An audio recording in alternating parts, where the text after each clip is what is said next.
Governo envia a PEC do corte de gastos para o Congresso e Arthur Lira se reúne com líderes partidários para discutir o tema. Veja também, a menos de um mês da posse de Maduro na Venezuela, oposição faz atos esvaziados. Notícias do Brasil e do mundo. Análise dos fatos com uma visão popular é aqui, no Central do Brasil.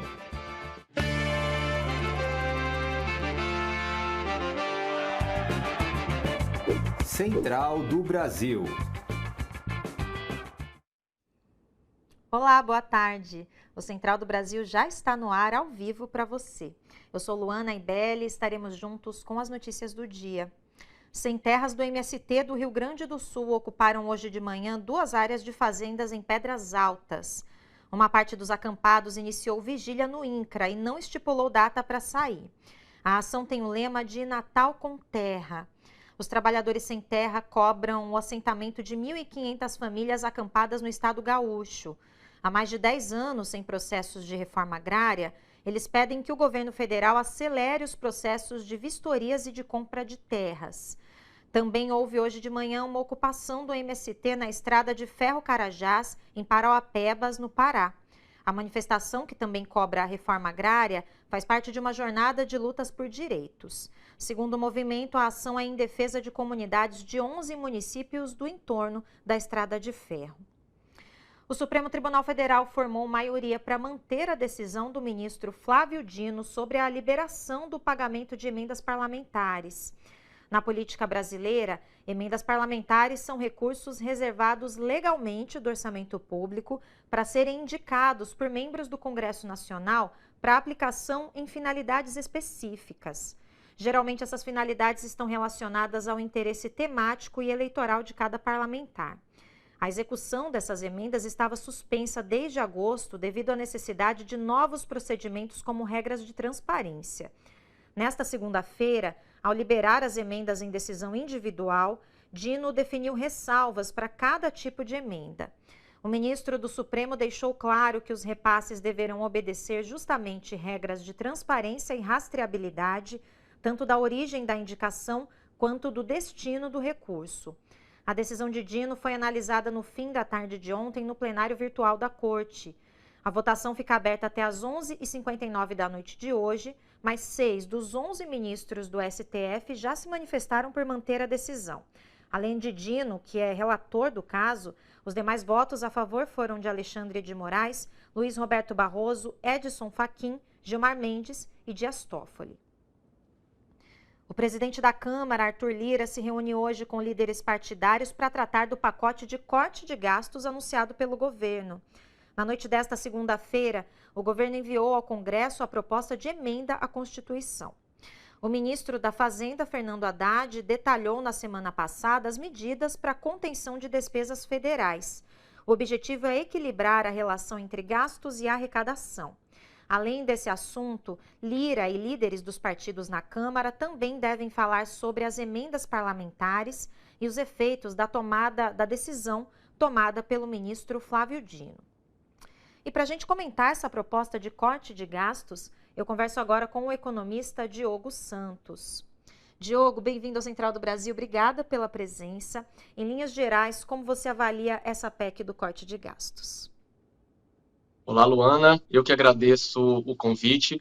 Bom, a PEC, nós de início já não devíamos esperar que ela te trouxesse algo de bom, porque ela é resultado de uma enorme pressão que o mercado financeiro vem fazendo nos últimos meses sobre o governo para que ele corte despesas, e o mercado financeiro vinha apresentando claramente a sua intenção, o seu desejo de que o governo cortasse justamente sobre salário mínimo, BPC, saúde, educação, aposentadoria.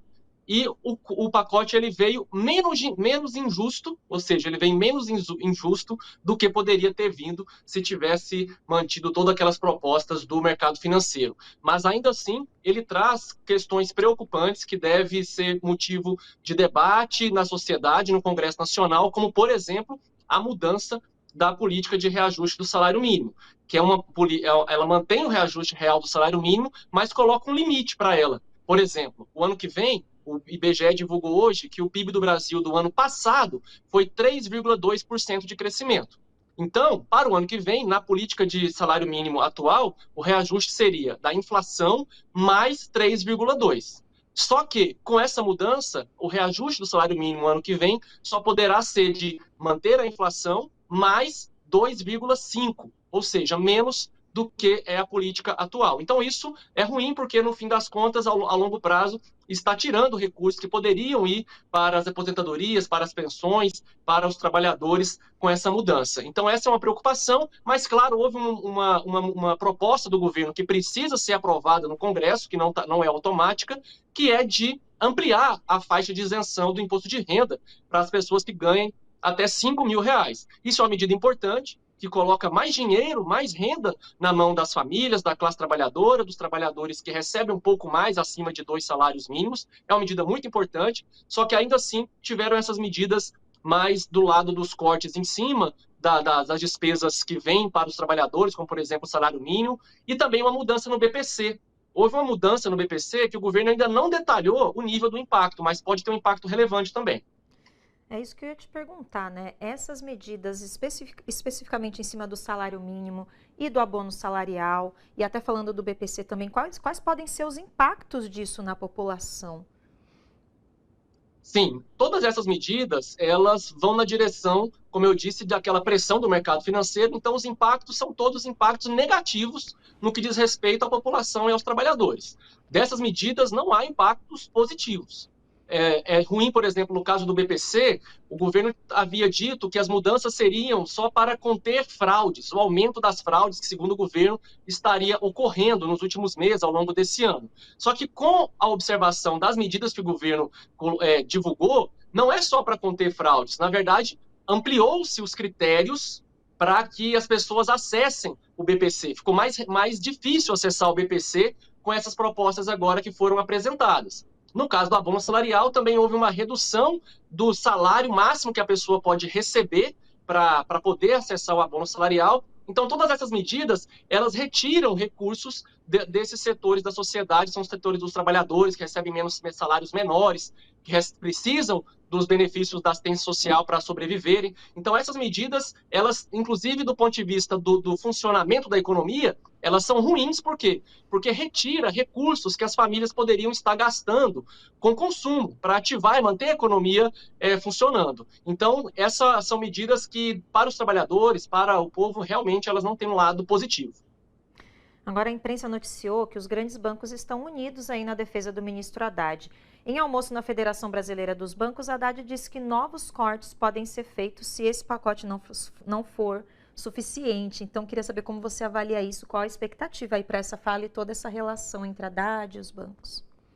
Sim, a questão, Luana, é que existe uma disputa muito forte. Nós precisamos entender, né, que todo resultado, todas as medidas que o governo toma, elas têm o objetivo do governo, que sem sombra de dúvida, esse governo, ao longo desse período todo, tem demonstrado que é possível fazer a economia crescer, que é possível melhorar a renda dos trabalhadores, é possível reduzir o desemprego, é possível voltar a ter política industrial, política de inovação, fazer a Petrobras servir ao país. O governo tem mostrado isso. Só que nós sabemos que a pressão sobre o governo vinda desse lado mais poderoso da economia, que são os bancos, o setor financeiro, é uma pressão muito elevada. Então, o governo vai estar sempre buscando mediar com esse setor. Por isso que, como é uma disputa, é preciso também que do outro lado, dos interesses dos trabalhadores, né, da maioria do povo, que também haja essa pressão. Então, é muito importante, né, que agora esse debate que vai ocorrer no Congresso sobre todas essas medidas, que elas possam ter também, ver o governo e a sociedade, ver a força e a pressão dos setores também que têm interesse em manter os benefícios, os direitos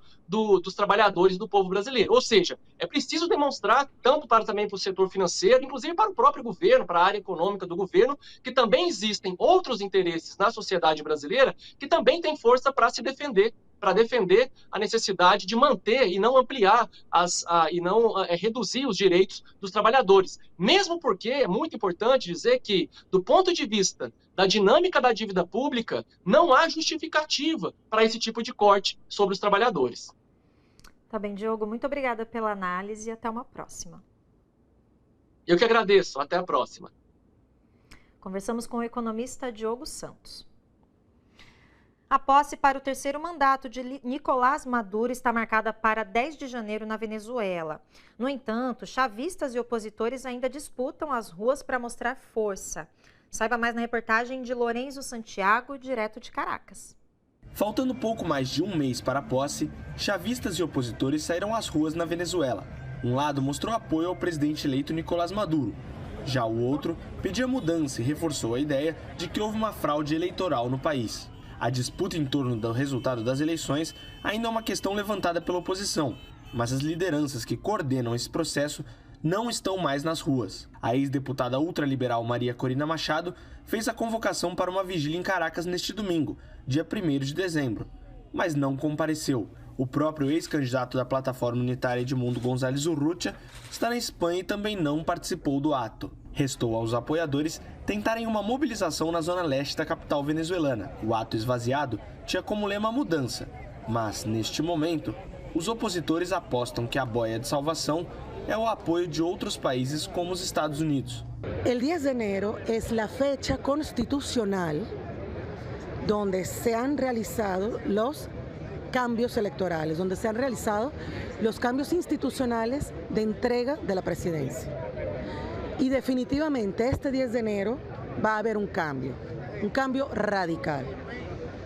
Yo rezo, oro y pido que el cambio sea a favor de todos los venezolanos, independientemente de sus creencias políticas, que sea a favor de esta nación y que sea a favor de la libertad. De lo contrario, de Maduro y sus secuaces, porque no tienen otro término para ser nombrados, impedir que ocurra un cambio en paz, en democracia y de forma institucional y respetándole las garantías a todos los participantes, va a ser como que una estocada más en la vida, en los valores, en los derechos de los venezolanos. Edmundo González disse na semana passada que está preparado para tomar posse em 10 de janeiro. A declaração, no entanto, teve pouco resultado na mobilização de opositores. Depois dos atos violentos de 29 de julho, o grupo se desmobilizou e viu as lideranças deixarem as ruas e se afastarem daqueles que buscam uma troca de governo. O movimento opositor foi contrastado por chavistas que também foram marchar, mas para reforçar o apoio à posse de Maduro em 10 de janeiro. Os atos também não estiveram lotados, mas reuniram centenas de pessoas que viram a necessidade de respeitar os resultados divulgados pelo Conselho Nacional Eleitoral. Os próprios chavistas não veem a oposição articulada para tentar um golpe de Estado no próximo mês. Mira, a oposição sempre vai depender de Estados Unidos, porque ellos no tienen otros medios. Fíjate que ellos plantean una guerra contra el pueblo venezolano, son los opositores contra el pueblo venezolano. No es chavismo contra oposición, porque eso no existe aquí. Ellos quieren prender una situación de conflicto y buscar de gobernar un país sobre sangre, sobre cadáveres. No lo van a lograr. ¿Sabe por qué no lo van a lograr? Porque este país maduró mucho. Este país ha vivido todos los procesos electorales, no nada más de Chávez y a la parte de atrás. Y este país escogió, fue ese hombre para que gobernara. Y tienen que respetarlo. El gobierno de Biden, ahora el gobierno de Trump, nosotros estamos por encima de ellos porque ellos gobiernan sus problemas que ellos tienen. Fíjate que esa gente pueden hablar lo que les dé la gana, pero ellos todavía, el pueblo norteamericano, el gobierno norteamericano, no ha salido de los miles y miles de problemas que ellos tienen en su país. ¿Cómo tú vas a pretender que ellos van a venir a solucionar una situación de un país cuando ellos mismos no dominan sus problemas? A eleição de 28 de julho consolidou a continuidade de Maduro no poder por mais 6 anos e foi marcada pela contestação da oposição de extrema-direita, que não aceitou o resultado. O grupo, liderado por Maria Corina Machado, afirma ter recolhido mais de 80% das cópias das atas eleitorais e que a soma desses resultados daria a vitória a Edmundo González. Eles, no entanto, não levaram esses documentos à justiça venezuelana, que investigou o pleito. Pelo contrário, eles levaram as cópias à Organização dos Estados Americanos, a OEA, ao Senado do Chile e aos congressistas da extrema-direita brasileira. Mesmo sem um programa de governo, os opositores acreditam ser possível derrubar o governo de Maduro. Claro que sí, tenemos por las buenas, porque ya lo hicimos con el voto. Si no se puede por las buenas, bueno, habrán otras medidas que tomar, estamos dispuestos a asumirlas. Nosotros somos el pueblo, somos mayoría, para eso salimos más de 7 millones de personas a ejercer nuestro derecho.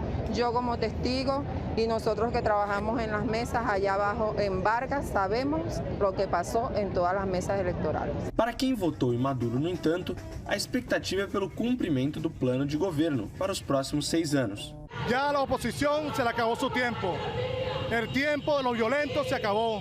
Ahorita lo que viene es reconquistar nuestro país, reacomodar nuestro país y la organización política. Apostamos los venezolanos a la que haya paz, seguridad y desarrollo nacional. Nuestro presidente se ha formado políticamente viniendo de la mano de un gran líder como es Hugo Rafael Chávez Frías. Estamos conscientes y estamos contentos de que sea él que maneje el país, porque nosotros estamos apostando por eso e lo apoiamos 100%. Na manifestação do último domingo, os opositores também pediram a libertação dos presos nas manifestações violentas de 29 de julho. Com balões e velas, os manifestantes levaram cartazes com nomes de algumas pessoas que supostamente teriam sido presas. A maioria dos manifestantes, no entanto, não conhecia nenhuma das pessoas destacadas nos cartazes. O Brasil de Fato é um dos poucos veículos de comunicação do Brasil com correspondente fixo na Venezuela. E é por isso que a nossa cobertura sobre o que acontece no país é tão completa. A gente mostra os conflitos políticos, mas não se resume a isso. Só que fazer um trabalho assim demanda dinheiro. E nós não contamos com o patrocínio de grandes empresas. Então a gente precisa de você para dar continuidade ao projeto. Acesse o site apoia.se/Brasil de Fato.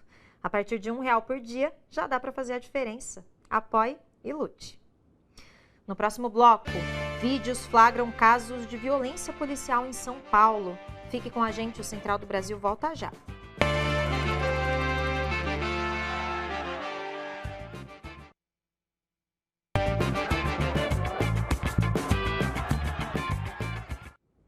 Estamos de volta com o Central do Brasil.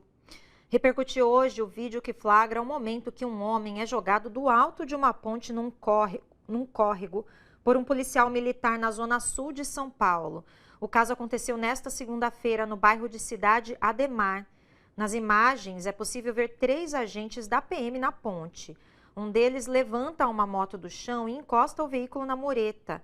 Um quarto policial aparece segurando um homem pelas costas e depois o rapaz é jogado no córrego. O secretário de Segurança Pública de São Paulo, Guilherme Derrite, falou nesta terça-feira que condena a conduta adotada pelo policial. Segundo o comunicado, Derrite determinou o afastamento imediato dos agentes envolvidos, que foram identificados, segundo informou a SSP. O caso será investigado. Um vídeo divulgado ontem pelo rapper Eduardo Tadeu mostra o momento em que o sobrinho dele foi executado pelas costas por um policial dentro de uma unidade do Mercado Oxxo, na zona sul de São Paulo. O Brasil de Fato tem acompanhado esse caso desde o início. A família aponta divergências entre o que aconteceu e o que foi registrado pelo boletim de ocorrência.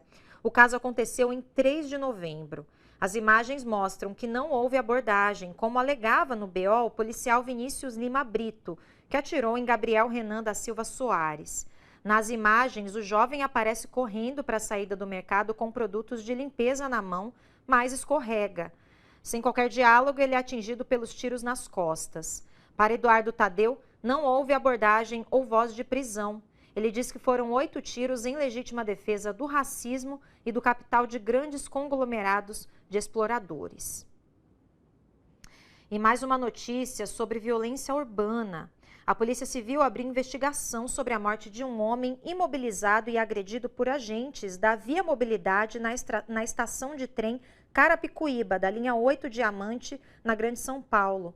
As imagens foram obtidas e divulgadas pela TV Globo. As câmeras de monitoramento da estação mostram um rapaz que estaria desorientado, tentando pular e passar por baixo das catracas. Depois, o vídeo mostra o homem levando um chute do agente que seria da GCM. E, em seguida, os seguranças da Via Mobilidade arrastam o homem pelas pernas. Uma equipe do SAMU precisou ser acionada para resgatar a vítima, mas ele acabou morrendo no hospital. O BO foi registrado como morte súbita sem causa determinante e morte acidental, mas o laudo do IML concluiu que a morte foi por asfixia mecânica em decorrência de esganadura. Em nota, a Via Mobilidade lamentou profundamente a morte do rapaz e disse que repudia qualquer forma de violência. A concessionária que administra a linha 8 Diamante abriu investigação para apurar o caso e afastou preventivamente os agentes envolvidos das funções. A Secretaria de Segurança Pública informou que os agentes foram intimados para prestar depoimento. Mudando de assunto, vamos agora falar de cultura. Imagina curtir um cinema enquanto espera o ônibus chegar? É assim que funciona o Cine Cardume.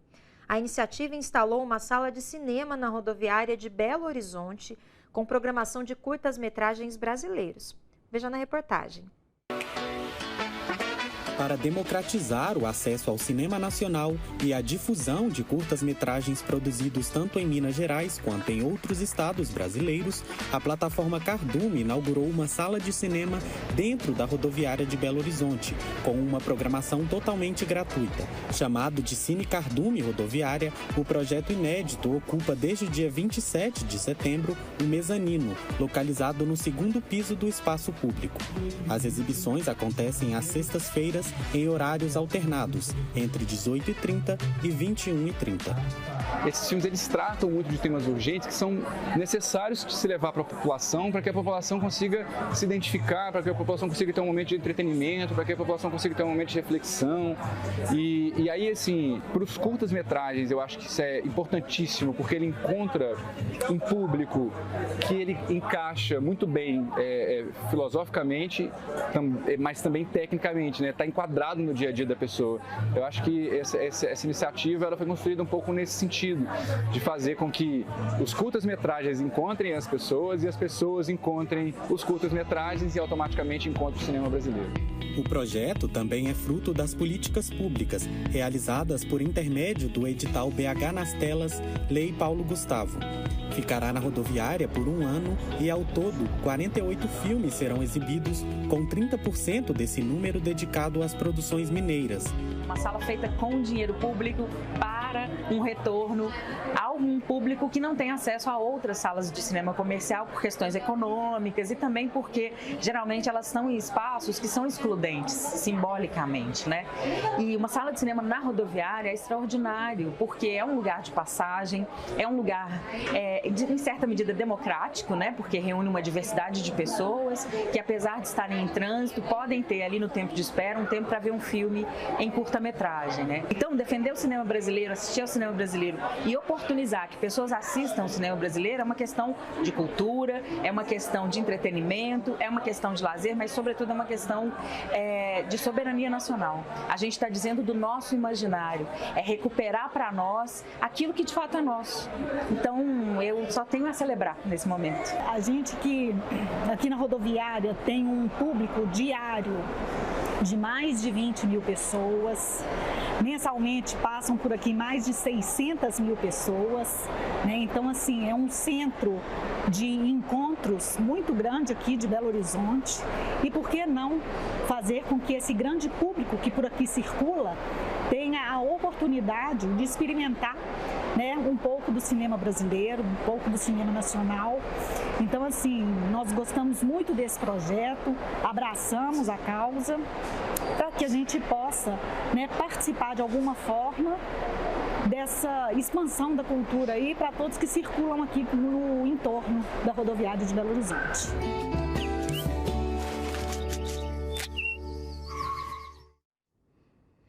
O presidente da Coreia do Sul, direitista Yoon Suk-yeol, decretou lei marcial no país nesta terça-feira.